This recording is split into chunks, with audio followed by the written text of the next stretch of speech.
무미건조한 하루가 또 지나가는 것 같다. 난 여느 날처럼 늘 그랬듯 퇴근 후 버스에서 내렸다. 남들보다 늦게 출근하고 늦게 퇴근하는 직업이다 보니 어느덧 집 근처 버스 정류장에서 내리면 시간이 벌써 저녁 9시가 넘어간다. 그날도 버스 정류장에서 내려 집 쪽으로 걸어가고 있는데 전에 보이지 않았던 조그마한 포장마차가 보인다. 보니까 붕어빵이나 어묵을 파는 곳 같았다. 나는 그래서 무슨 붕어빵을 파나 생각하고 가까이 가봤는데 내 예상과는 달리 조그만 잔수를 파는 포장마차처럼 보였다. 그런데 손님은 없는 것 같았다.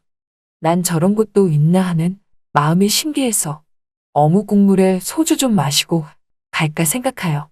그래서 불이 켜진 포장마차로 가보니 포장마차 아줌마가 여기저기 정리를 하고 있다.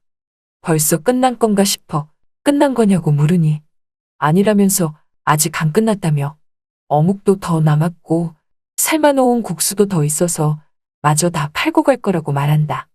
난 그러냐고 하며 소주 한 병을 시켰고 어묵 하나를 집어들어서 간장에 찍어 먹고 있었는데 포장마차 아줌마가 나를 무한하게 쳐다보고 있다. 그래서 나도 멋쩍은 마음에 내 얼굴에 뭐라도 묻은 거냐고 하니까 그게 아니라 양복을 말끔하게 차려입으신 중년 남자분이 누추한 포장마차에 와서 어묵과 소주를 먹는 모습을 처음 본다고 한다. 난 정말이냐며? 어묵은 남녀노소 내 어른 안 가리고 많이들 먹는 거 아니냐고 말하니 아니라면서 요새는 그렇게 나이 든 사람은 아줌마들 뿐이고 중년의 남자분은 잘 안 보인다고 말한다. 그러면서 내게 하는 말이 이렇게 멋진 중년 남자분이 이 늦은 시간에 누추한 포장마차를 다 찾아주고 자기에겐 너무나 영광이라고 하기에 난 무슨 영광까지라는 표현을 쓰는지 속으로 살짝 민망하게 생각했다. 그런데 이 어묵 생각보다 너무 맛있다. 포장마차 안에서 먹는 어묵이 이 늦은 시간에 별미로 느껴졌다. 난 맛있어서 어묵꼬지를 하나 더 집어들었다. 그러자 갑자기 이 아줌마가 나에게 어묵은 그렇게 먹는 게 아니라고 말한다. 그럼 어떻게 먹는 거냐고 물으니 잘 보시라며 어묵꼬지를 손에 쥐고서 그 아줌마는 뭔가 이상야릇하게 먹고 있다. 마치 막대사탕을 해먹듯 천천히 먹길래 그 모습이 참 이상하리만큼 어찌 보면 너무나 괴이하기까지 했다. 그래서 난 무슨 어묵을 그렇게 먹냐며 어묵은 사탕이 아니라고 하니까 몰라서 그렇지 이렇게 먹는 아줌마들 제법 있다고 말한다. 그러면서 나에게 하는 말이 서방이 없으니 이렇게라도 어묵을 먹는 거라고 말하길래 난 그 말에 웃음이 나왔다. 이 아줌마 농담 한번 시원하게 하니 말이다. 그래서 난 그 아줌마에게 서방 없으시냐고 물으니 남들에게 말하기도 부끄럽다며 마누라가 집 나갔다는 소리는 들어봤어도 서방이 집 나간 경우는 없지 않냐며 자기가 딱 그 꼴이라고 말한다. 서방이 집 나가서 연락이 안 된다고 하길래 그럼 실종신고라도 해야 하지 않냐고 말하니까 어딘가에서 잘 먹고 잘 살 양반이라며 집에 다시 안 들어올 거면 이혼이라도 하고 떠나던가 왜 이혼도 안 하고 집을 나갔는지 이해할 수 없다고 하면서도 어찌 보면 이해할 수도 있겠다 생각한다고 한다. 그래서 내가 집 나간 사람이 무슨 이해가 되겠냐고 말하니 아니라며 아마 그 양반이 책임감 때문에 나갈 수도 있다는 거다. 얘기를 들어보니 이 포장마차 아줌마의 신랑은 아줌마보다 10살 정도 더 어린 연하였는데 처음엔 이 아줌마를 책임져 준다며 사랑한다고 말해놓고 잠적해버렸다는 얘기다. 이 아줌마는 그때부터 혼자서 애 키우기 위해서 안 해본 일 없다고 하며 이제는 60을 바라보는 나이에 느지막이 조그마한 포장마차 노점상까지 하게 됐다고 한다. 난 그렇게 그 아줌마가 살아온 인생을 잠시 들으며 어느덧 앞에 놓인 어묵을 4개나 먹었다. 이제 좀 배가 찬 것 같아서 계산하고 가려고 하는데 아뿔싸 현금이 없다. 그러고 보니 카드만 가지고 다니기에 난 카드로 계산을 하려고 한 것이다. 난 살며시 그 아줌마에게 카드 되냐고 물어보니 그 아줌마가 됐다면서 이렇게 말상대해줘서 고맙다며 다음에 또 오시라고 말을 한다. 그래서 난 하는 수 없이 다음에 만나면 오늘 못 낸 돈을 현금으로 줄 생각이었다. 그렇게 그 어묵 가게에서 나와 다시 난 집 쪽으로 걸어갔다. 씻고 자리에 누웠는데 이상하게 그 아줌마가 다시금 생각이 났다. 그리고 그 다음날 난 여느 때보다 더 늦게 끝나서 막차에서 내린 후 집 쪽으로 걸어가고 있는데 포장마차가 난리가 난 것이다.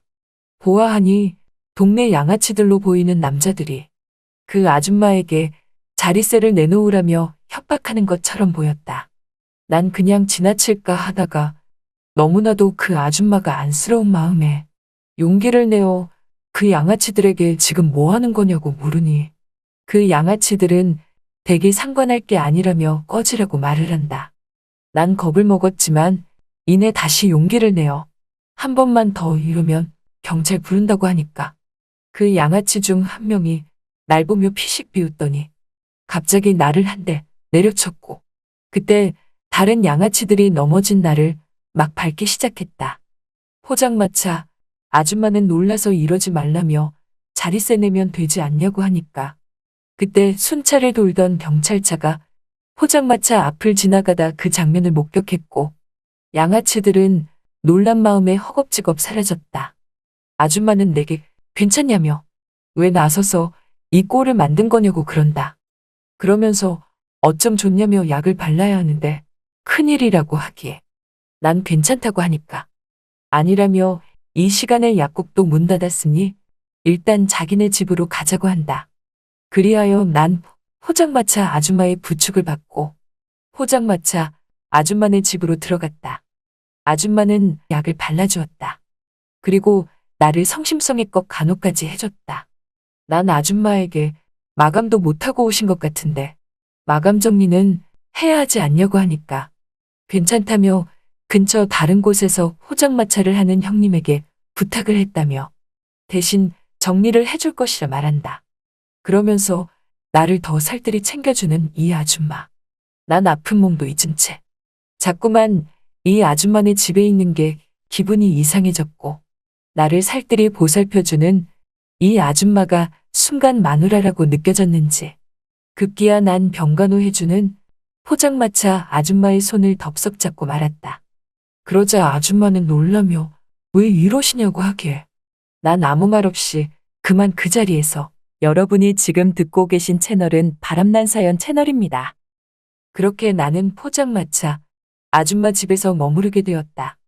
아줌마는 나를 병간호 해주다가 피곤했는지 어느새 다음 날이 되어 난 눈을 뜨고 일어나려고 하니까 몸이 너무나 아파서 일어날 수가 없었다. 아줌마는 나에게 오늘 토요일 아니냐며 그러지 말고 하루 더 푹 쉬었다 가시라고 한다. 난 집에 가야 된다고 말하니까 아줌마는 섭섭한 말투로 내 정신 좀 보라며 집에 아내분이 기다리시겠다고 말하길래 난 그게 아니라 이렇게 오래 신세지기가 미안하다고 말하니 아니라며 계속 있어도 된다고 한다.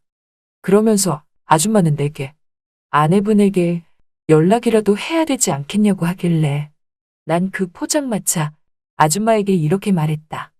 사실 나도 아내가 없다며 아내는 오래전에 집을 나갔었다고 말했다. 이렇듯 나도 댁처럼 부부로 살았던 반쪽이 집을 나간 상태라고 말하니 그 아줌마가 나를 보고 놀라며 정말이냐고 말한다. 난 정말이라고 하니까 포장마차 아줌마는 그 아내분 정말 사람 보는 눈 없다며 왜 집을 나갔는지 이해할 수 없다고 한다. 난 그 말에 또다시 그 아줌마의 손을 잡았고 다음 날이 되어서 우리는 서로 더 가까워졌다. 난 아줌마에게 포장마차는 어떻게 된 거냐고 물으니 당분간 쉴 거라며 그 양아치들이 또 올까봐 쉬는 게 낫겠다고 말한다. 난 그래서 그 아줌마에게 그러지 말고 나랑 같이 장사해보지 않겠냐고 말했다. 그 아줌마는 무슨 장사냐고 말하길래 어묵과 김밥 순대 떡볶이를 한번 팔아보는 게 어떻겠냐고 제안을 하니 그걸 다 어떻게 파냐며 그런 건 포장마차가 아니라 진짜 가게가 있어야 된다고 말한다. 난 그래서 나와 같이 살면 가능하다며. 나도 지금 하는 일 정리하고 그런 가게나 차리려고 생각했던 중인데 나와 함께 동업해 보자고 말하니 아줌마는 이내 갑자기 내 품에 덮서 감겨버린다. 우리는 그렇게 한순간 결혼은 하지 않은 채 마치 부부처럼 가게를 운영하며 살게 되었다. 이렇듯 모든 게 일사천리였고 우린 느지막이 빠른 속도로 사랑하게 되었다. 그리하여 후에 같이 살게 된 것이다. 나에겐 집 나간 아내가 있었고 그 아줌마에겐 집 나간 남편이 있었지만 현재 우리는 솔로이기에 그런 건 문제가 되지 않았다. 다행히 우리가 운영하는 분식집은 잘 되었고 매상도 괜찮았다. 그리고 아줌마랑 나는 더욱더 사랑을 하며 여느 부부 못지않게 꿀궁합을 자랑하고 있는 중이다. 또한 정말 중요한 건데 늦게 만나서 그런지 하루에도 몇 번씩은 문제없는 우리다. 이렇게 포장마차 아줌마와 인연이 될 줄이야. 무작정 집 나간 아내를 기다리는 것보다 이렇게 새로 인생을 시작하는 것도 나쁘지 않다는 생각을 해본다. 그리고 나는 현재 이 아줌마를 너무나도 사랑한다. 잘 들으셨나요?